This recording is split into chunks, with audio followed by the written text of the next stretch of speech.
Our species cannot lie. I need you to understand that this is not a virtue we practice.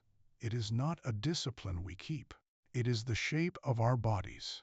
When a Sethiri speaks a thing that is not so, the skin at the throat pales, the voice drops a quarter tone, the small muscles beneath the eye pull tight. And every one of these happens before the false word is even finished, without permission, the way your heart beats, without your leave. We did not build a civilization on honesty because we are good. We built it on honesty because we have never, in 400,000 years, had any other option. So when I tell you the humans said two things that could not both be true, and that both of them read to every instrument we had and every eye in the chamber as true, I need you to feel how that landed, not as a clever trick, as a break in the world, as though he had told us the sun was cold and we had looked up and felt no warmth. My name is Ithkessa. I am lore master to the High Command, which means that when a thing goes wrong, that our physiology says cannot go wrong, they give it to me to take apart. After the war ended, after we had already lost it, though we did not yet know that was the word, they gave me the recordings of the surrender talks and one instruction: find how he did it, find the tell. I have spent the years since finding that there was no tell. That is the whole of my report, and it is the thing I still cannot make my own command believe, because it asks them to accept a hole in the center of reality. There was no tell. In the human, there was nothing to find. Let me give you the war as a number, because the number is the only honest frame for what he walked into. When Vance came to the table, humanity had 11 functional warships left. We had counted them. We count well. It is the same faculty that makes us unable to deceive. We see what is precisely, without the softening a lie would provide. 11 ships against a Sethiri battle order of 600. Their industrial core was cratered. Their relief lanes were cut. By our projections, drawn tight and checked twice, the human military would cease to exist as an organized force in 9 days. Not be defeated, cease. There is a difference, and we had measured it. We did not come to that table to negotiate. You do not negotiate with a thing 9 days from ending. We came to dictate. The talks were a formality, a courtesy we extended because our law requires that even a beaten enemy be allowed to state its terms before we set our own. War Speaker Otho, who led our delegation, told me later that he had allotted the entire proceeding 2 hours, one for the human to speak, one for us to correct him. The human they sent was alone. That itself was strange, and I have thought about it since. A species facing extinction sends a delegation, advisors, guards, the weight of numbers to say we still matter. Humanity sent one man in a plain gray coat with no aid and no escort and nothing in his hands. We read it, at the time, as despair. A people so broken they could spare only one. I have since come to believe it was the first move of the bluff, and the cleverest, because a man alone cannot be contradicted by his own side. There was no second human in the room whose throat might pale at the wrong moment. He had removed every witness who could betray him, except that we did not know yet that a human throat does not pale at all. His name was Vance. He gave it plainly. He sat where we placed him, which was the low seat, the supplicant's seat, and he did not object to it, and Otho took that as the surrender beginning. He folded his hands on the table. He waited to be addressed.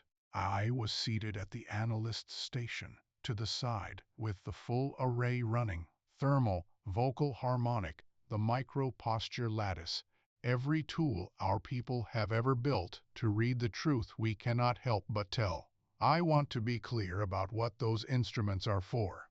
Among ourselves, they are nearly useless, because among ourselves everyone is transparent already. You do not need a machine to see a thing that is written on every face. We built the array for exactly one purpose: to read the species that were not Sethiri. to make sure that when an alien spoke, we could see the truth their own bodies were surely broadcasting, because it had never once occurred to us, in 400,000 years, that a body might broadcast nothing at all. The array liked him immediately. That is the only way I can say it. From the moment he sat, every reading came back clean and steady and calm. No thermal bloom, no harmonic strain, no tightening the lattice. A being with nothing to hide reads exactly like that. Flat, open, true. I logged him in my first notation as cooperative and forthcoming. I have kept that notation. I look at it sometimes, although opened by stating our terms. Full military dissolution, occupation of the core worlds, the usual shape of an ending.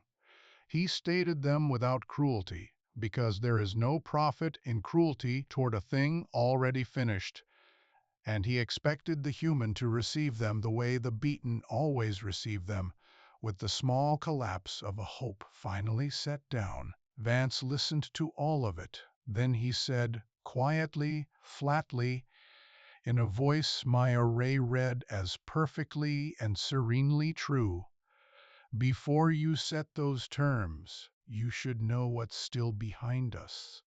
Although courteous, allowed it 1 hour for the human to speak. This was the human speaking, and Vance told us, in the same calm and cloudless voice, 2 things. He told us that humanity's remaining fleet was 11 ships and that its industrial core was gone, every word of which matched our own count exactly, and read on my array as true. And then, without a change in his voice or his skin or the steady warmth of him, he told us the second thing. He said the 11 ships we had found were the ones humanity had allowed us to find, and that read as true also. Both statements, the broken fleet and the hidden one, the ending and the thing behind the ending, my array received them in the same breath and returned the same verdict for each, calm and clean and true. And I sat at my station and felt, for the first time in a life built entirely on the certainty that truth has a shape, the shape come apart in my hands. I did not raise the alarm. I want that in the record too. I looked at 2 readings that could not both be honest, and because I had never in my life encountered a thing that could produce a false reading, I did the only thing my whole civilization had trained me to do. I believed him. We recessed after the first session, not from doubt, from process. Our law requires that terms stated be reviewed before they are answered, and Vance had, without raising his voice, turned a dictation into a thing that required review. Although did not see it that way yet, he saw a beaten envoy making one last empty gesture toward dignity, and he was content to let the gesture be examined and dismissed. He gave the matter to Subspeaker Ree. I should tell you about Ree, because she was the first of us to stand across from the human and be certain, and her certainty is the thing I have thought about most. Ree was our finest field negotiator. Among a species that cannot lie, that is a stranger profession than it sounds. It does not mean she was persuasive.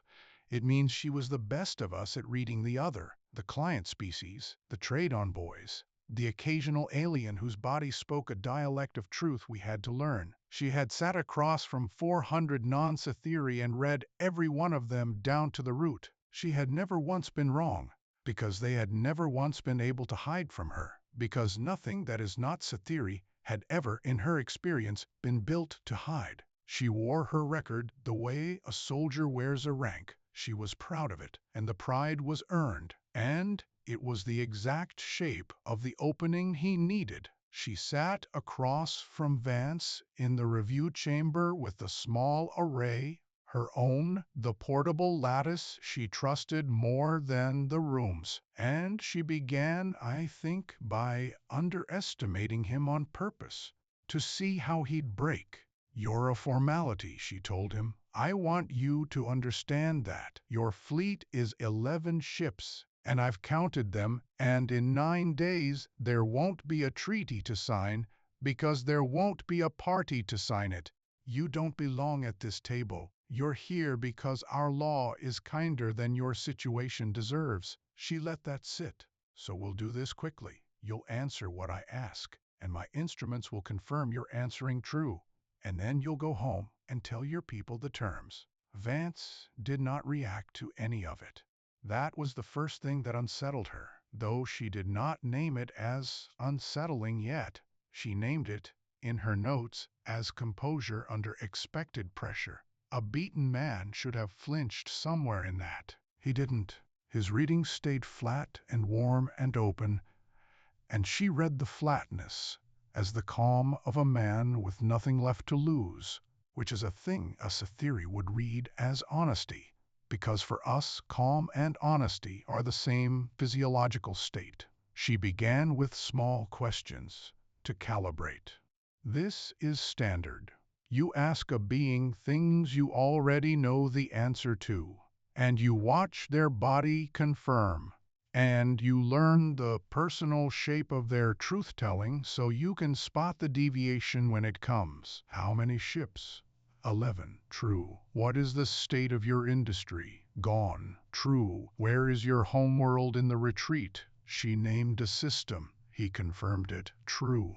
Every answer landed clean on her lattice, and she built, question by question, a map of what Vance's honesty looked like. The baseline warmth, the steady harmonic, the open posture. She did not know she was building a map of a thing that had no deviation to find. She thought she was learning his tells. She was learning that he had none, and mistaking the absence for a very clean, very readable truth.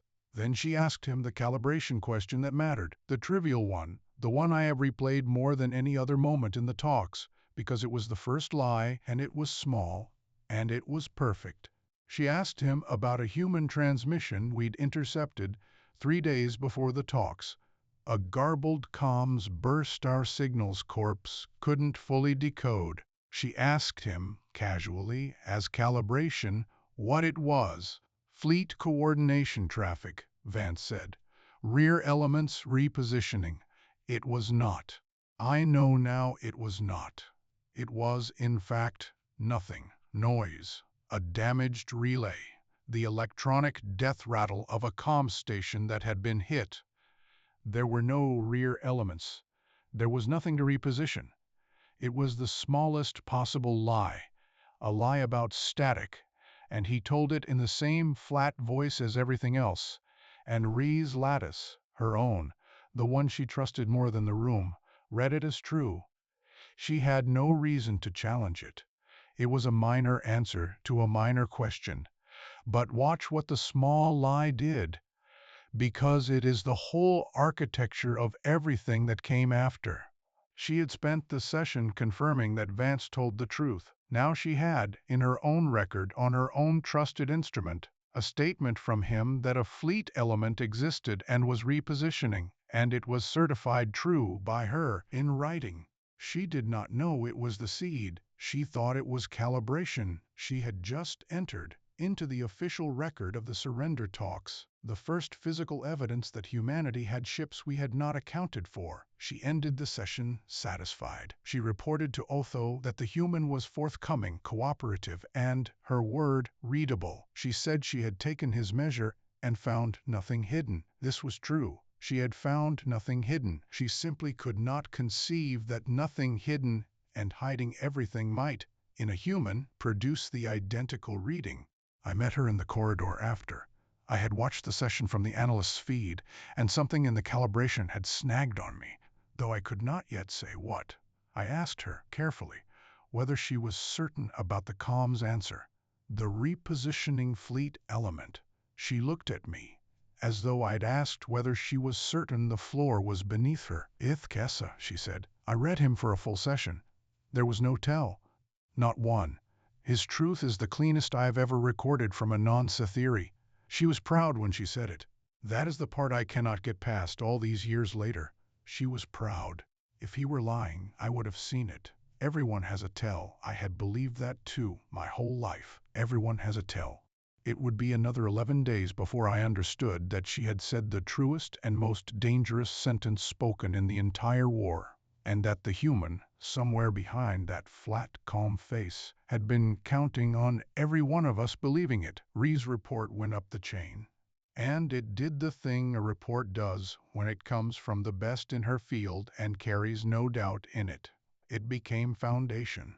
By the time it reached the full negotiation council, it was no longer the human claims of fleet element repositioned. It was certified, human rear elements active. Our own transparency did this. Among a people who cannot lie, a certified statement is simply a fact, because no Sethiri has ever certified a thing they did not believe, because no Sethiri can. We had no procedure for a false certification. The category did not exist. So Ree's calibration answer entered the council as bedrock, and the council built on bedrock, the way we always do. The council was 11 speakers, and they convened to do the thing they believed the war had earned them, set the final shape of humanity's ending. I sat again at the analyst station. Although led, and Vance came in the same gray coat and took the low seat again without being asked, and I watched 11 of the most powerful beings in the Empire prepare to dictate to a man they were certain had 9 days left. The council did not question. That was the trap of the setting, and I do not think Vance built it. I think our own nature built it, and he simply declined to disturb it. A Sethiri council does not interrogate. Interrogation is for beings who might deceive, and we had never met one, and Ree's report said this human in particular was clean. So the council did the thing it was designed to do. It stated its demands and invited the human to respond, and it took his responses as true, because taking responses as true is the only mode our procedure has. Otho laid out the terms: full dissolution, occupation, the naming of humanity's worlds as protectorates. He was not gentle, but he was not cruel. He was precise, which is our kind of respect. And then, by law, he asked the human whether he accepted or whether humanity wished to state its own terms first. Vance stated humanity's terms.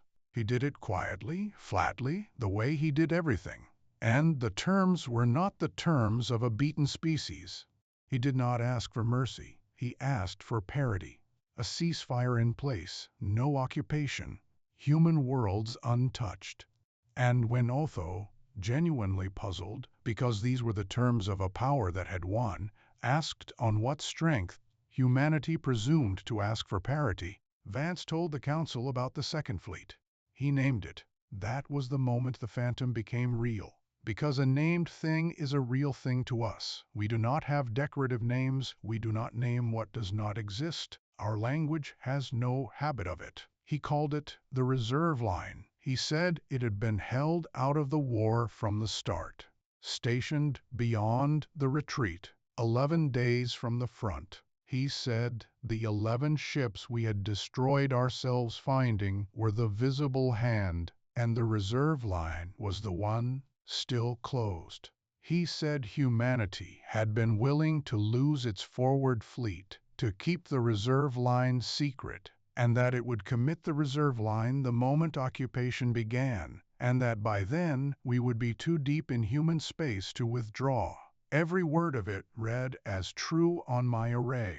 Every word. I sat there and watched a fleet that did not exist assemble itself out of a calm voice and clean readings, and I logged it as true, because the alternative was that my instruments were broken and my species was blind, and I was not yet ready to think that thought. The council believed him.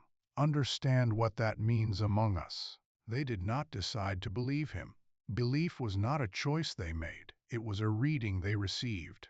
11 speakers watched a human state, the existence of a hidden battle fleet, watched their own analysts' array confirm it true, and simply knew it, the way you know a thing you have seen with your own eyes. There was unease in the chamber, but the unease was strategic, not doubtful. They did not doubt the fleet. They doubted their position against it. And then the corroboration arrived, and this is the part where I stopped sleeping properly in the years after, when I understood how it had been done. Midway through the session, a courier brought a decrypt to the council. Our signals corps had finally cracked a human transmission, a real one, freshly intercepted, heavily encrypted, the kind of traffic you only bother to protect if it matters. Decoded, it was a fragmentary movement order. It referenced a formation by designation. It gave a heading consistent with a force holding station beyond the retreat. It did not name the reserve line. It did not have to. The council was already holding the shape of the reserve line in their minds. And here was a real, encrypted, hard-won human signal that fit the shape. And they set it into the empty socket and it clicked. I have since traced that transmission. It took me 2 years. It was real, genuinely human, genuinely encrypted, genuinely intercepted by us and not planted. That is what made it perfect. Vance had not forged it. He had done something our minds had no defense against. He had described a fleet in terms vague enough that a real, meaningless piece of human comms traffic, a routine order, a supply movement, a nothing, would appear to confirm it once we were already looking for confirmation. He had not lied to our instruments. He had lied to our expectations, and then let our own signals corps hand us the proof. The council recessed to weigh terms it had come in intending to dictate. Otho was quiet as he left the chamber.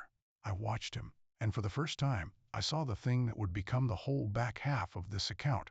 A small tightness at his throat, the beginning of a Sethiri body trying to tell a truth its owner had not yet consciously formed.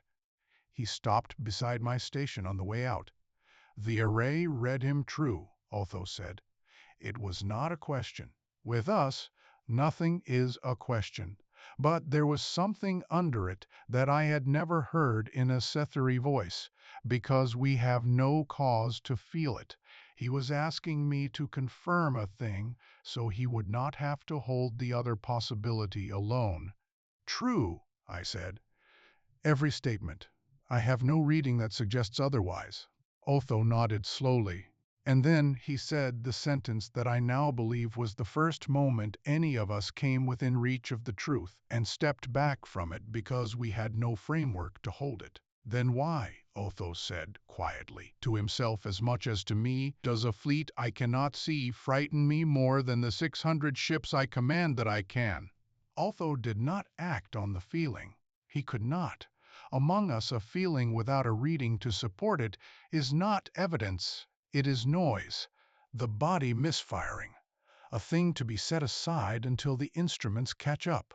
Our whole civilization is built to trust the reading over the unease, because for 400,000 years the reading had never once been wrong.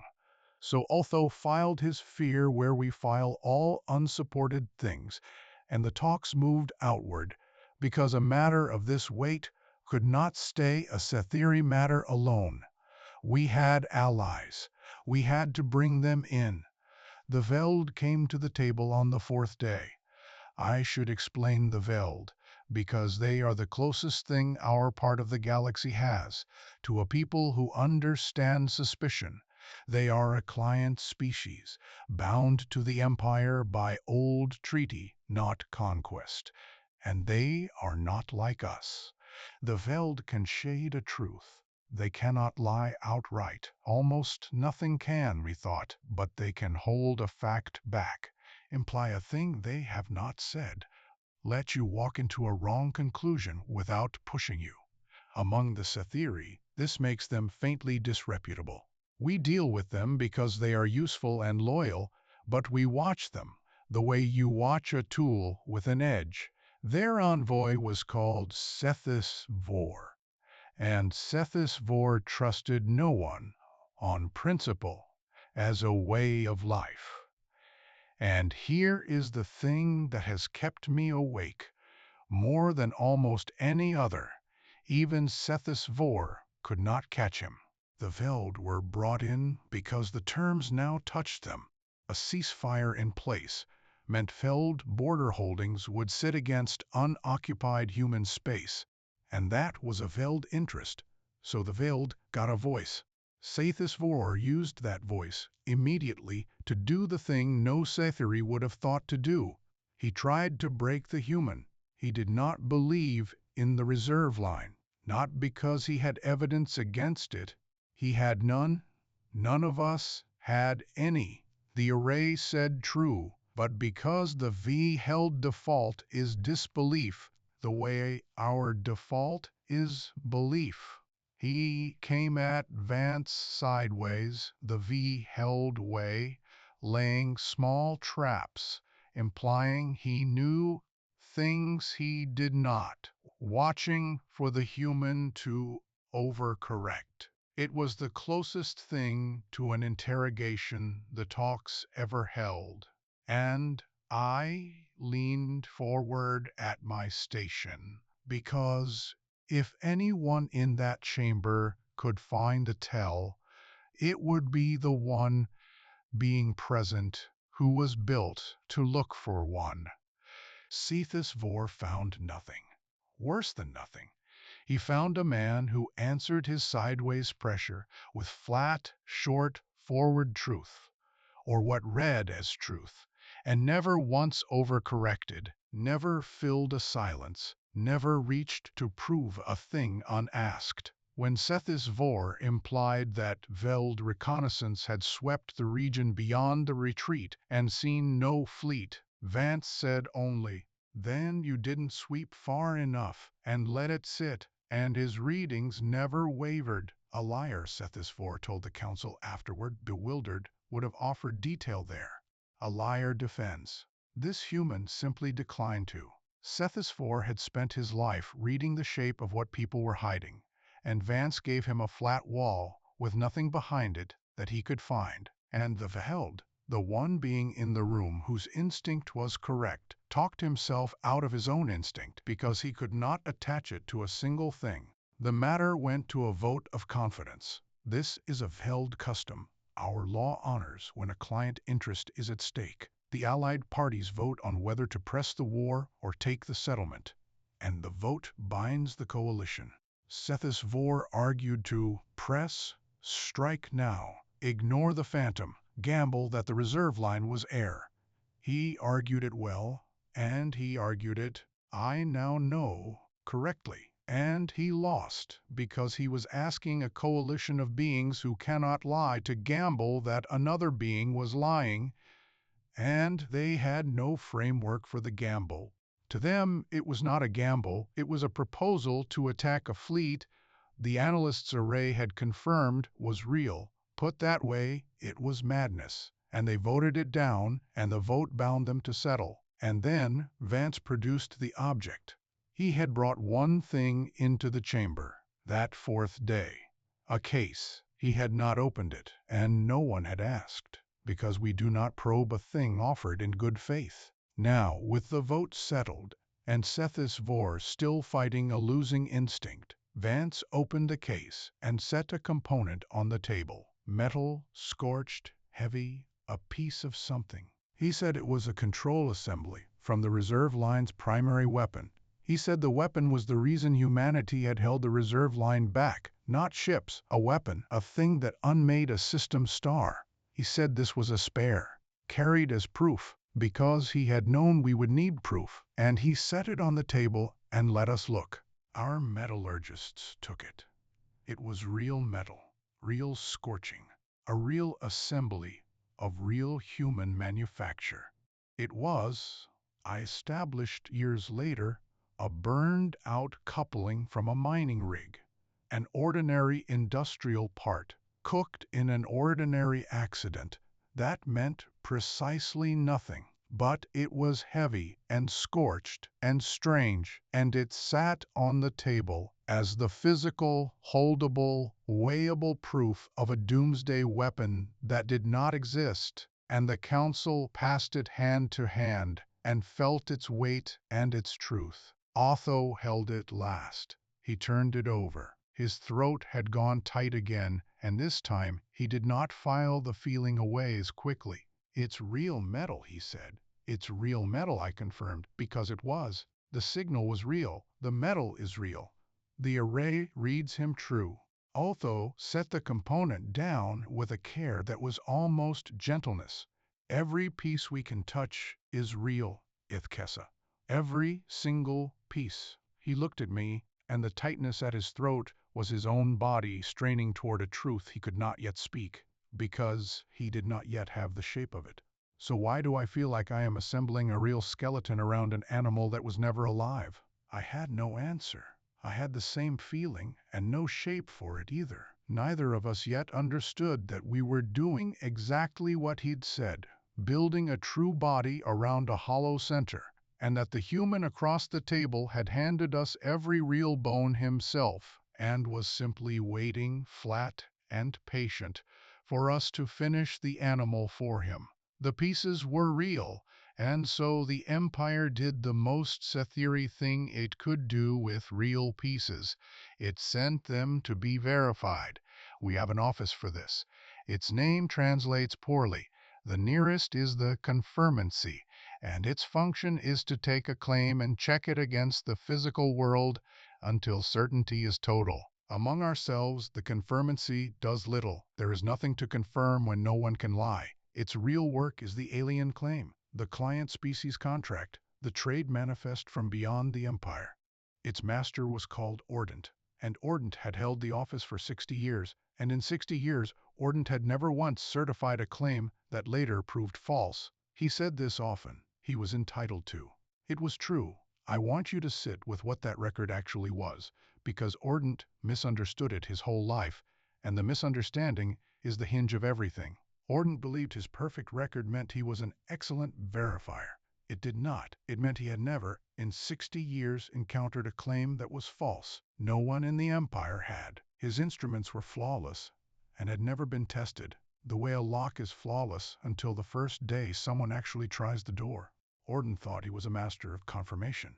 He was a man who had spent 60 years confirming true things and calling it skill. Vance was brought before the confirmancy on the 5th day, in the presence of the full high command, because a claim of this magnitude, a hidden fleet, a star-killing weapon, required the highest certification our civilization could produce before terms could be signed against it. This was meant to be the wall. This was the moment Otho had been waiting for, though he had not admitted it even to me. If the human was hollow anywhere, the confirmancy would find the hollow. Ordant did not lose. Ordant did not miss. Bring the claim to Ordant, and the claim would be proved or shattered, and Otho's nameless dread would finally be given a shape or put to rest. Ordant brought his whole apparatus to bear, and Vance let him. That was the move, and I did not see it as a move until years later. Vance did not resist verification. He invited it. A liar hides from the confirmancy. Vance walked into it and opened his hands.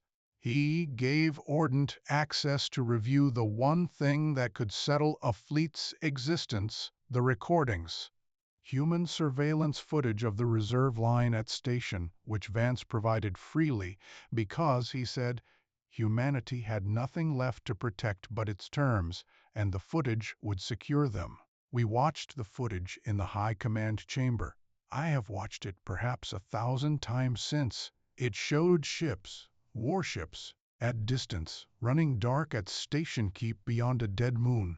The heavy silhouettes of capital hulls, formation lights burning in the specific staggered pattern of a fleet. At readiness, the slow parallax of great mass drifting in the deep. It was grainy, long-range, real-looking in the way real long-range footage is grainy and real. Ordant's apparatus tore into it. Frame authenticity, genuine.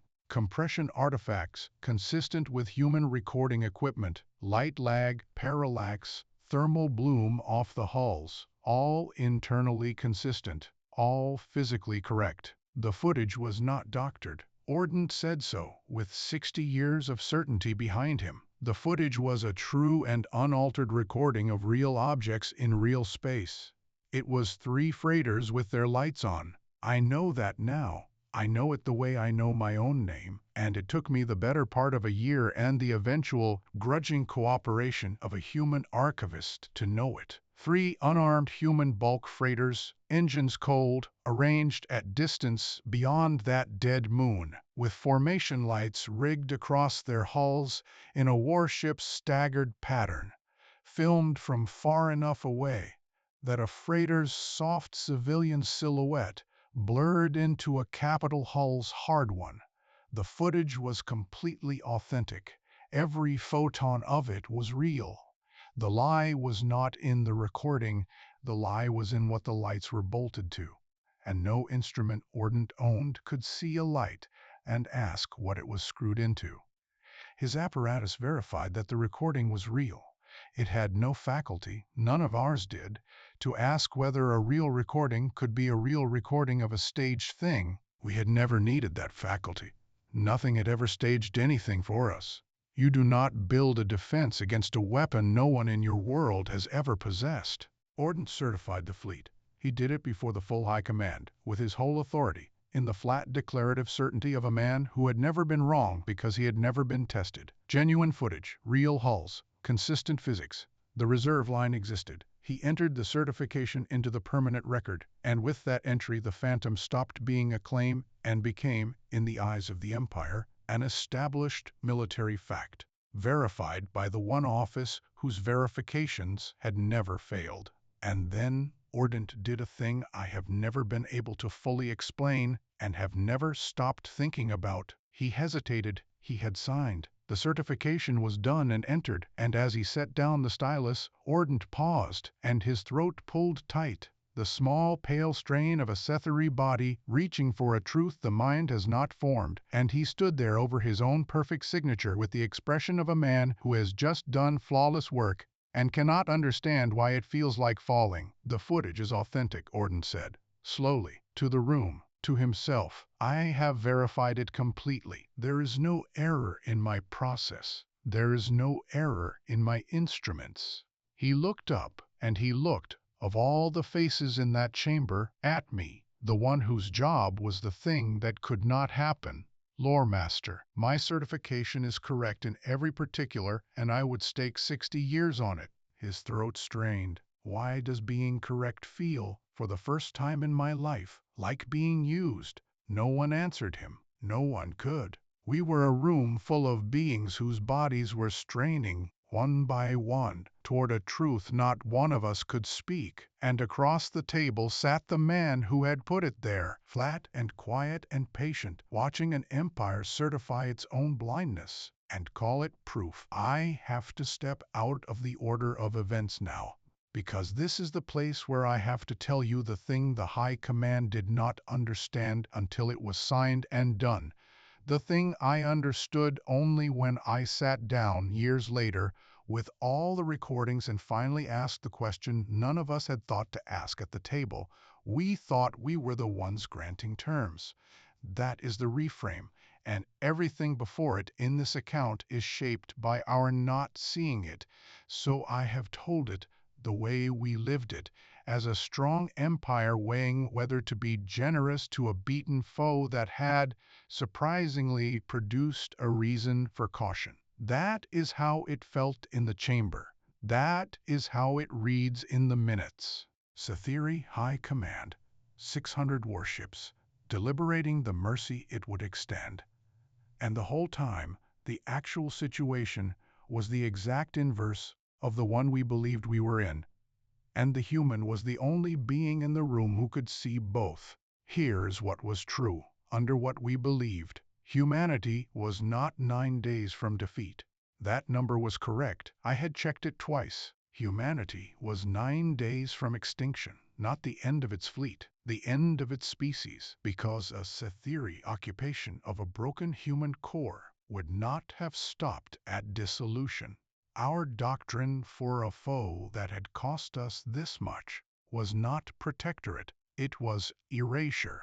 Although knew it, the Council knew it. It was in our own war plan, and the war plan is a public document among us, because we cannot hide our intentions any more than we can hide anything else. Vance had read it. Of course he had read it. It was the one thing about us he could be certain of, that whatever we planned we had told him, because we cannot do otherwise. So the man who walked alone into that chamber and took the low seat was not negotiating for better terms. He was negotiating for whether his species would exist in 10 days. He held 11 ships and a dead industry, and a war plan that spelled out his people's ending in our own honest hand, and he had exactly one asset in all the galaxy that we did not possess and could not defend against. He could say a thing that was not so, and we would not be able to tell. That was the whole of it. That was the only card, and it was a card we did not know existed, could not have invented, and had built our entire civilization without ever needing a defense against. He did not outfight us. He could not. There was nothing left to fight with. He reached into the one blind spot in a 400,000-year-old species, the single thing our perfect honesty had never required us to guard, and he lived there, calm and flat and patient, for 11 days, while we assembled his salvation out of our own certainty and handed it to him piece by verified piece. And the terrible symmetry, the thing I could not stop turning over once I saw it, our greatest strength was the exact shape of the wound. We could not lie, because we could not conceive of being lied to. The same physiology that made us trustworthy made us credulous. The transparency that had built our whole civilization, every honest contract, every open council, every treaty kept because no party could deceive another, was not a separate thing from the blindness. It was the blindness, seen from the other side. A people who never had to develop suspicion, because suspicion had never once been rewarded, will meet the first liar in their history, utterly unarmed. We were not defeated despite being the most honest species in the galaxy. We were defeated because of it. He aimed at our virtue precisely because our virtue was the door with no lock. Otho came to my station the night before the signing. It was late. The chamber was empty. He sat down across from me, which speakers do not do with analysts. And for a while he said nothing. "I have read the file 40 times, he said finally. "Rees certification, the signal, the metallurgy, ordnance verification. Every piece is sound. Every piece is real. I have 600 ships and a verified account of an enemy fleet and a weapon that unmakes stars. And by every honest measure I possess, the prudent course, the correct course, is to sign the terms he offered and avoid a war I might lose." His throat was tight. It had been tight for days now. "And I do not believe the fleet is real, Ithkessa. I have believed it was not real since the first session, when he said 2 things that could not both be true, and my body knew it before my mind did. I have no evidence. I have no reading. My every instrument says he is honest, and my every instinct says I am being killed, slowly, in a language I cannot hear."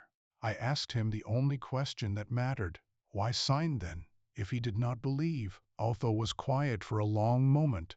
"Because I cannot act on a feeling against a verified fact," he said. "No Sethiri can. It is not in us. If I strike a fleet my own confirmancy has certified as real, on nothing but a tightness in my throat, and the fleet is real. I have ended my species out of paranoia we do not even have a word for."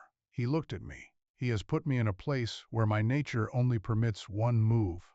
He has read us, Ithkessa, not our secrets, our rules. He knows that a being who cannot lie also cannot gamble that another is lying. He has left me one honest path, and it leads exactly where he wants. He stood to go. At the door, he stopped, and he said, "The thing that I have carried longer than anything else in this account, the thing that was almost the truth, spoken by the only one of us who came close." "There is no second fleet," Otho said quietly. "I would stake my life on it. And tomorrow I am going to sign terms as though there were, because I cannot prove a hollowness, and he knows I cannot. And that is the most frightening thing I have ever encountered. Not a weapon, not a fleet. He was not looking at me anymore. A being who can make me choose, freely and honestly, the exact thing that destroys me. The signing did not happen the next day. I have not told this part before, because for years I could not fit it into the account without it looking like the one moment we nearly won, and that framing dishonors what it actually was.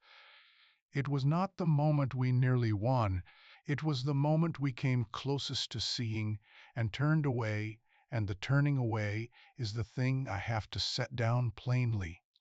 The delay came from Fleet Master Corin. Corin commanded the war fleet itself, the 600 hulls, the actual instrument of the ending, and he was not a negotiator, not a counselor, not a verifier. He was the being who would have to execute whatever the table decided, and he arrived on the 8th day having read the whole file and refused it. Corin did not have Otho's dread. He had something simpler and harder. He had the math. He laid it out before the high command, and I have to be honest that it was the strongest anyone stood against the human in the entire war, because Corin did not argue about the fleet at all. He conceded the fleet. He said, "Assume the reserve line is real. Assume the star weapon is real. Assume every word the human has spoken is true." And then he put the kill count comparison on the table, the cold arithmetic of it, the thing a warrior sees that a diplomat does not. Even granting the Phantom everything it claimed, Corin said, the numbers still favored the strike. 600 hulls against 11, and a rumor. Hit the human core now, today, before any reserve line could be committed, and the war ends before the Phantom can matter. Wait, sign, allow a ceasefire in place, and you give a defeated enemy the one thing a defeated enemy needs: time. Corin did not believe or disbelieve the fleet. He simply said it did not change the answer. Strike now, and even the worst case is survivable. Sign now, and you have surrendered the initiative to a broken foe for reasons no warrior can name. It was correct. It was, of everything said in those 11 days, the most nearly correct thing, and it came from the one being who had refused to enter the human's frame at all. Corin would not play the game of, "Is the fleet real?" He played, "Does it matter?" And by that measure, the human's entire construction, the signal, the metal, the footage, the certification, was beside the point. You do not negotiate terms with a thing you can simply end. Corin moved for the strike, and for one long moment the high command wavered toward him, and I watched Vance across the table. And for the first and only time in 11 days, I saw the human still, not afraid, still. The particular stillness of a man who has reached the edge of what his one card can do and knows it. Corin was outside the bluff. You cannot lie your way past a man who has stopped asking whether you're lying. This was the near loss, and Vance knew it before any of us did. And I have wondered ever since what it costs a being to sit flat and calm and unreadable while the arithmetic in the room turns, slowly, toward the erasure of his entire species.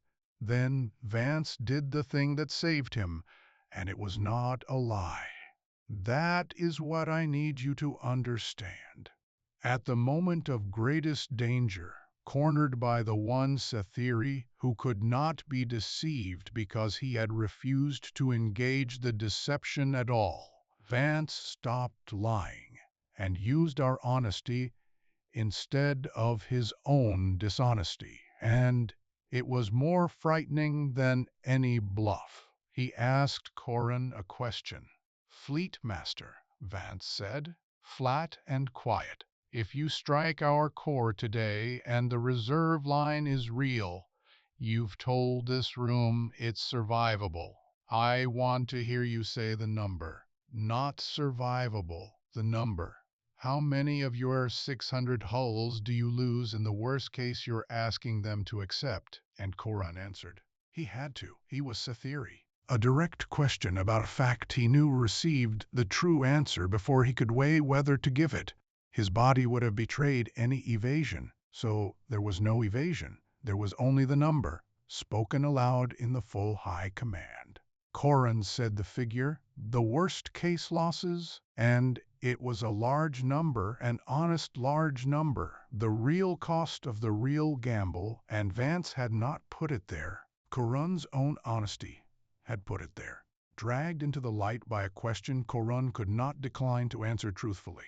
Vance said nothing after that. He did not argue the number. He let it sit in the room, the true number, spoken by our own fleet master in our own honest voice, and he let the high command look at it. That was the whole move. He had turned our transparency into his weapon. He could not lie to Corin, so he made Corin tell the truth instead, and the truth, the honest worst-case cost of a strike against a fleet that might be real, was frightening enough to do the work a lie could not. The council heard their own commander name the price of Corin's own plan in a voice that could not have understated it, and the waver toward the strike stopped.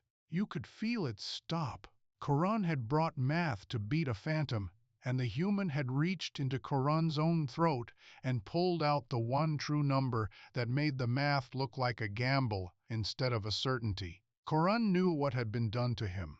That is the part I respect, even now. He sat back down and he looked at the human for a long moment, and he said, in the flat, honest voice of a being who has just been used against himself and cannot fault the mechanism, "You made me argue your case. I asked you a question," Vance said. "You asked me the one question." Corin's throat was tight. All of ours were tight by now. The whole high command straining toward a truth none of us could form. And my own body answered it before I could choose.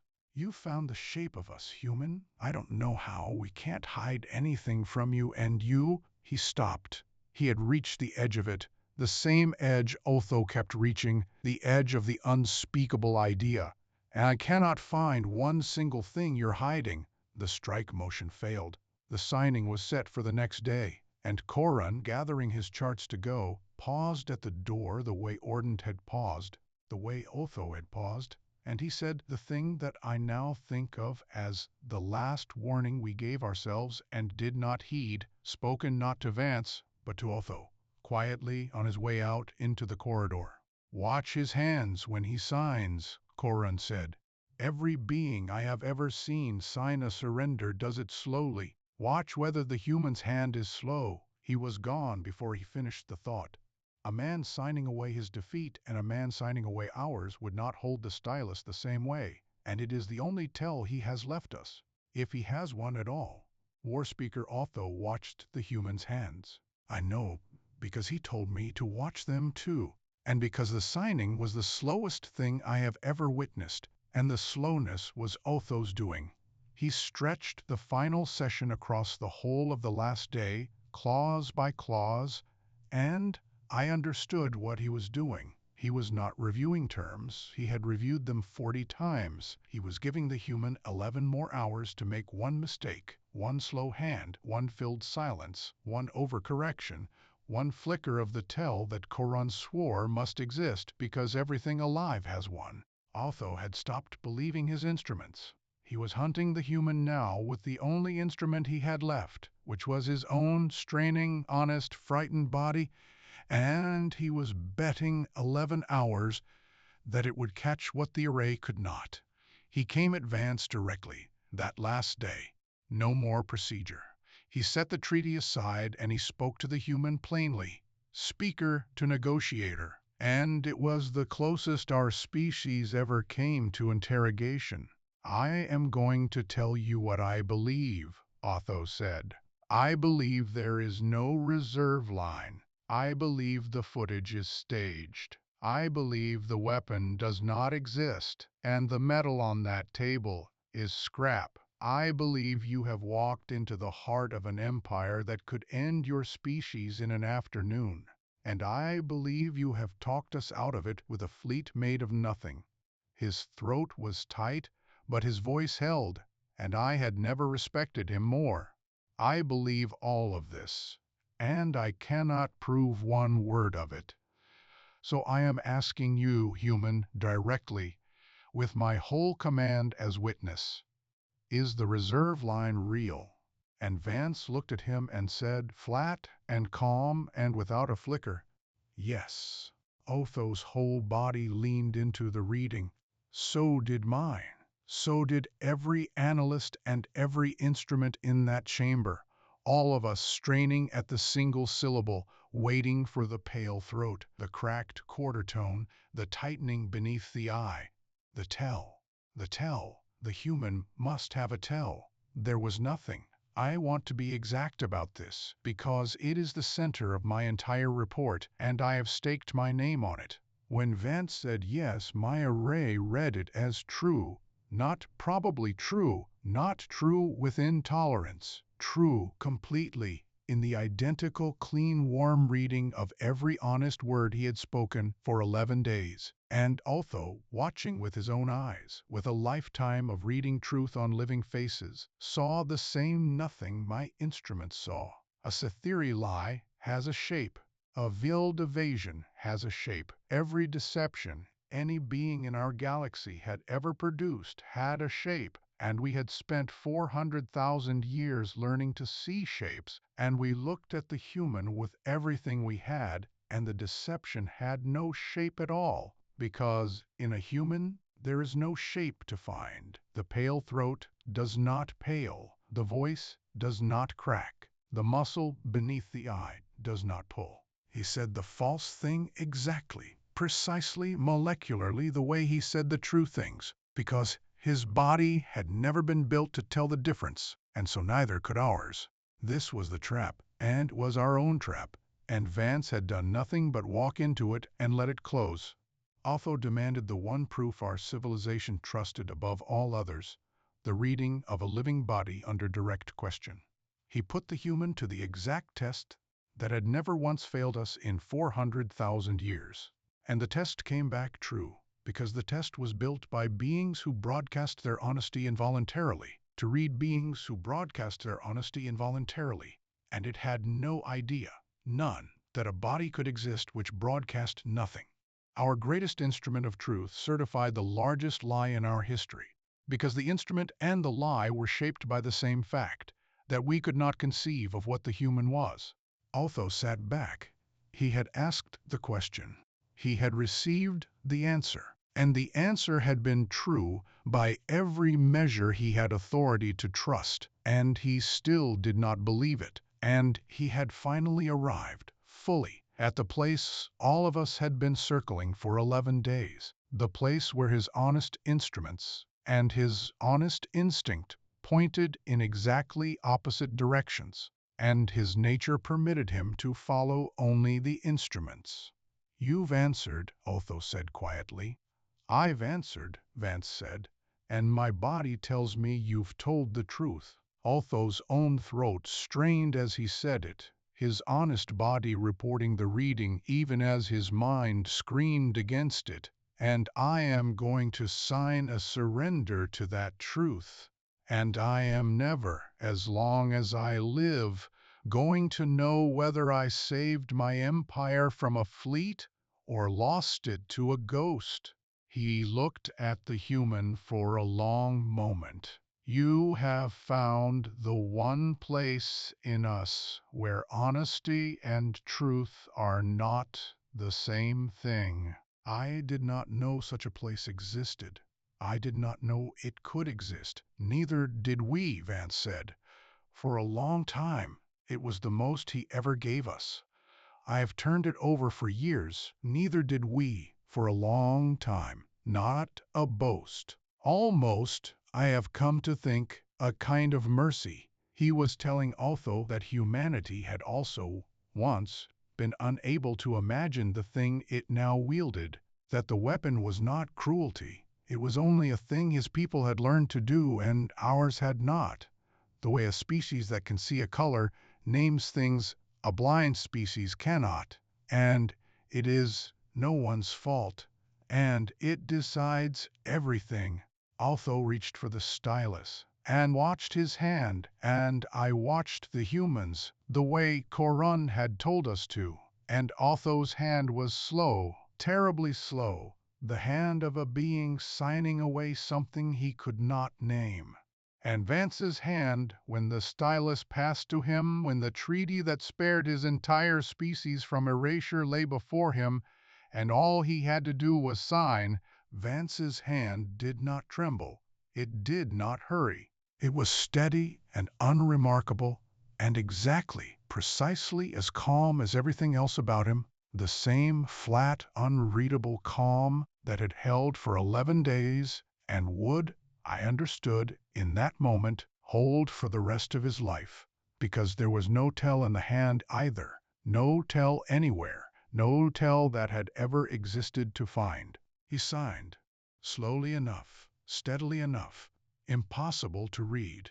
And an empire of 600 warships surrendered the war it had already won to a fleet of 3 freighters with their lights on, and not one of us, not Otho, not Korun, not Ordant, not I, could say for certain, as the stylus lifted, whether we had just been saved or destroyed. The war was over, and we had won it, and it took us the better part of a year to understand that we had lost. Not lost the war.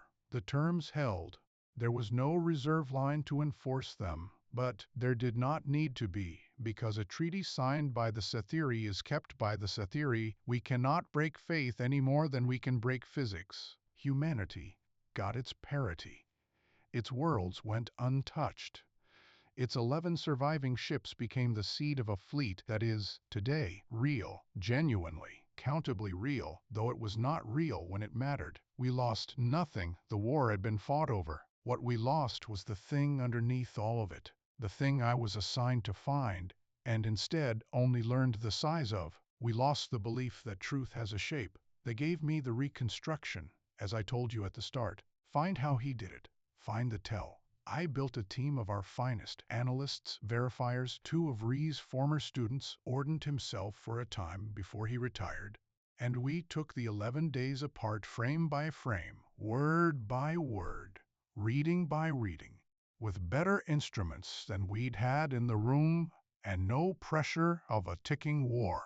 We were looking for the moment the human slipped, the one place where the false thing and the true thing read differently. We were certain we would find it, because we were Sethiri, and everything has a tell. We found nothing. I have said it before, and I will say it once more plainly, because it is my life's work and it is the whole of what I learned, in the human, under the finest instruments our species has ever built, across 11 days and hundreds of statements true and false, there was no tell, not a faint one, not a buried one, not one that required better tools. There was nothing to find, because a human throat does not pale, a human voice does not crack, and the machinery we had built over 400,000 years to read the involuntary truth of a living body was reading a body that did not broadcast truth involuntarily at all. The Phantom Fleet was 3 freighters. The star weapon was a burned mining coupling. The certified footage was authentic and meaningless. And the man who assembled all of it read, from first word to last, exactly as honest as the most honest being any of us had ever met. I want to record the strangest finding, because it is the one that changed how I think about my own people. When we ran Vance's true statements and his false statements against each other, blind, with the contents stripped out. When we asked our instruments simply, which of these is the lie? The instruments could not sort them. But neither, it turned out, could Vance's own physiology. In a sense we had never grasped. He was not suppressing a tell. He was not controlling one. There was simply no involuntary channel in him for the truth to leak through, and so the lie cost him nothing to tell. No strain, no labor, no shape. To us, a lie is a violence the body does to itself. To him, it was speech. That is the thing I could not make my command accept, and cannot fully accept myself, that for the human, deception was not an act of will at all.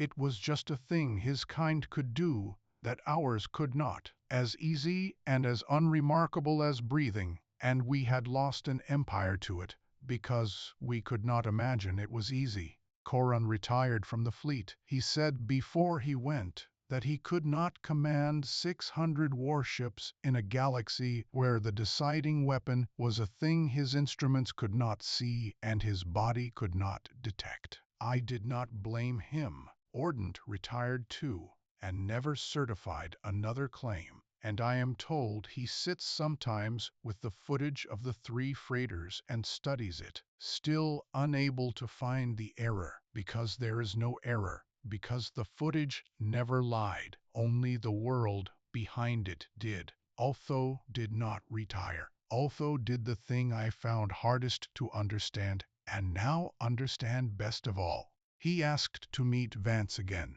not to accuse him, not to reopen anything. Nothing could be reopened. He asked to meet the human, years later, at the peace summit that formalized what the treaty had begun, and I went with him, because by then I was the only Sethiri alive who understood exactly what had been done to us, and Otho wanted a witness who would not flinch from it.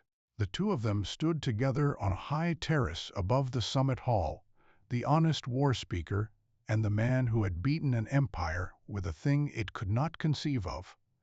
And Otho said the thing I had watched him move toward for 11 days and several years, and had finally, fully arrived at. I have thought about it every day, Otho told him. You did not defeat us with strength. We had the strength. We had all of it. His throat did not strain now. He had made his peace with the truth of it.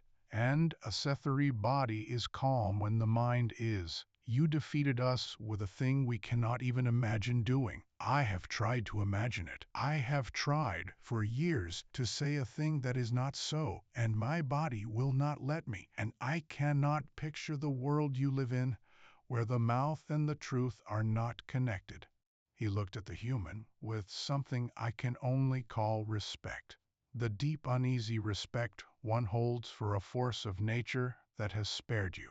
It is the most alien thing I have ever encountered, more alien than your faces, more alien than your sleep or your numbers. You can hold a false thing in your mouth and your body does not care. We will never be able to do it. And we will never, now, be able to forget that you can. Vance was quiet for a moment. Then he said, flat and plain as ever, it's not a gift. It cost us everything to learn we could. You just got to skip that part. And that was nearly the end of it, and I thought it was the end. The 2 of them standing there in the honest calm of a thing finally understood. But Otho had carried one question for years, the question under all the others, and he asked it now, quietly, not as a speaker and not as a witness, but as one being asking another, the only thing that had ever really mattered. The reserve line, Otho said. It's been years. The treaty holds. Nothing you say now can change anything, so I am asking you, not for the record, not for the empire, for myself. He looked at the human. Was the fleet ever real? And Vance smiled, the first time in all the years I had watched him, that his face did a thing I could not read. And I realized I still could not read it, that I would never be able to read it. And he said it to Otho quietly, almost kindly, and then he turned and walked back down toward the summit hall and did not look back. Does it matter? Otho stood a long time on that terrace. His throat did not pale, his voice did not crack. And for the first time in 400,000 years, a Sethiri looked at another being and could not tell, and knew he would never be able to tell, and had to simply live with not knowing, the way I understand now the rest of the galaxy has always lived.